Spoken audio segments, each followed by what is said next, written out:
I mean, I'm absolutely convinced that I would have done extremely well in this run. Because I think this is definitely an interesting year, as you can see. And, but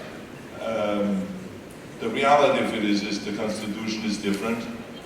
At this point, you're still not able to run when you're foreign-born.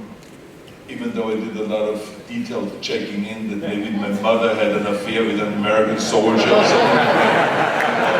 Since the Americans occupied Austria after the Second World War, so I thought maybe I should check into that, and the genes and all that. But I mean, nothing penciled out. It was not the Americans that occupied my area where I grew up, it was the British that occupied it. And the French occupied another area, the Russians the east, and the Americans around Salzburg in that area. So there was no luck looking into that either. So I mean, I tried everything that I could to be honest with you. But I mean, well, because if Obama can say, you know, look, even though it was born somewhere else, but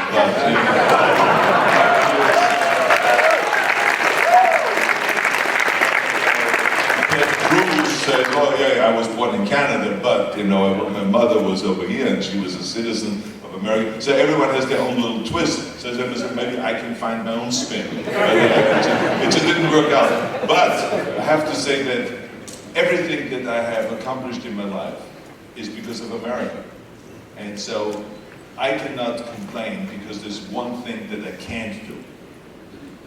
So everything that I have done is and that was successful is because of America. So I think this is without any doubt, you know, the greatest country in the world. And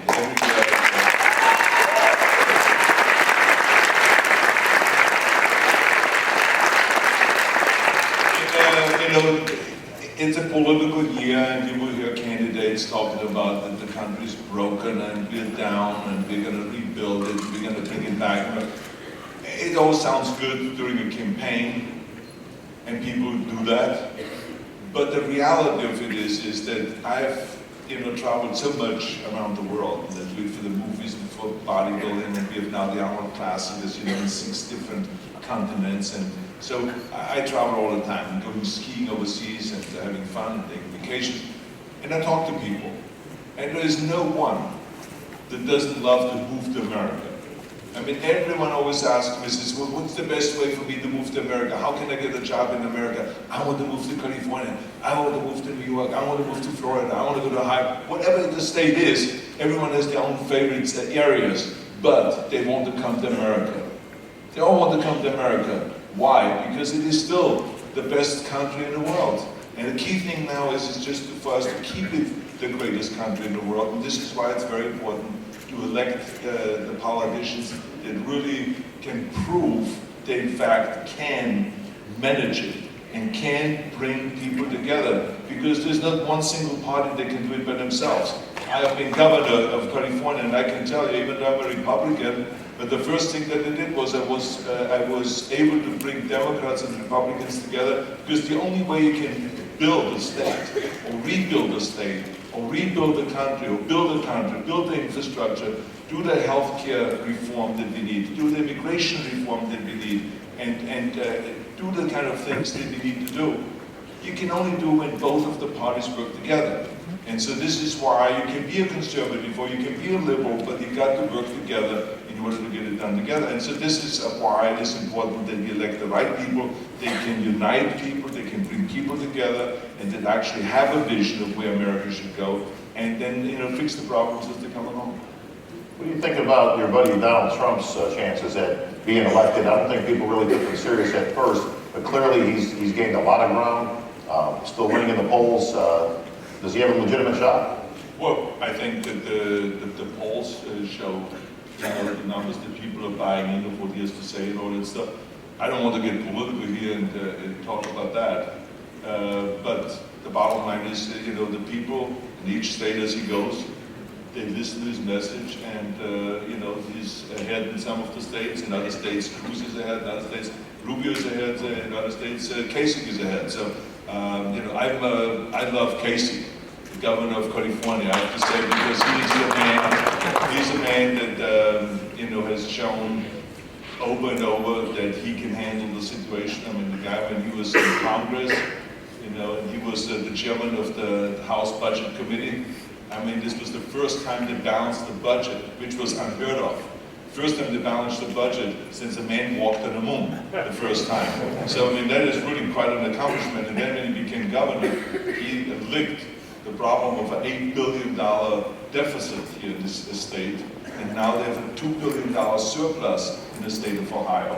And he has created 300,000 jobs here and has reduced taxes by $5 billion. So, I mean, imagine that guy goes now to Washington and does the same thing for this country on a national level as he did on the state. That's the kind of action, he has shown it firsthand, so that's the kind of action we need. And he's also a uniter and not a divider. So that's what we need right now.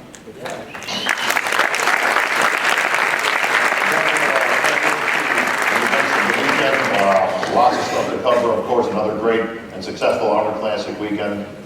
You've broken many records in your time. I know you've been in the Guinness Book of World Records after you won the 7th Olympia back in 1980. But another record has been broken here this weekend. We're going to check that with our resident historian, Peter McGuff, who's here in attendance today.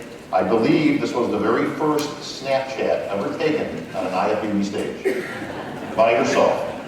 Well, I mean, I love Snapchat. Snapchat is a wonderful way of communicating with your fans and also tweeting. I think social media is really great. And in the old days, you were kind of relying on the media. And you were having to beg the media, can you take a picture at this bodybuilding competition? Can you do an interview with the winner? Can you do this? Can you do that? Can we get some exposure for bodybuilding? And you were totally relying on them to say yes or no. Today you don't have to rely on them. It's great, for instance, the Columbus Dispatch, which is the biggest paper here in Ohio. And they write every year a fantastic story, or many fantastic stories about the Arnold Classic. So this is terrific. But if we wouldn't have that kind of a coverage, we have so many other ways of covering now the bodybuilding competitions. I mean, just to tweeting out. I mean, imagine you have a guy like, 50 Cent, the rapper that was there yesterday, and there's all these great, powerful celebrities that come in, football players and UFC fighters, and they're all tweeting out from the Arnold Classic. They all have a huge following. I mean, they have millions and millions of people watching them and having fans that follow them. So that is really unbelievable power. And I, of course, love that, to be able to go and give the trophy to the winner, like the Kai Green yesterday, and then to do a Snapchat and to do a shot and to make the audience feel like, to make the people out there feel like that they've been on stage with me, with the crowd behind us and all that, and to feel that energy that was going on in that hall.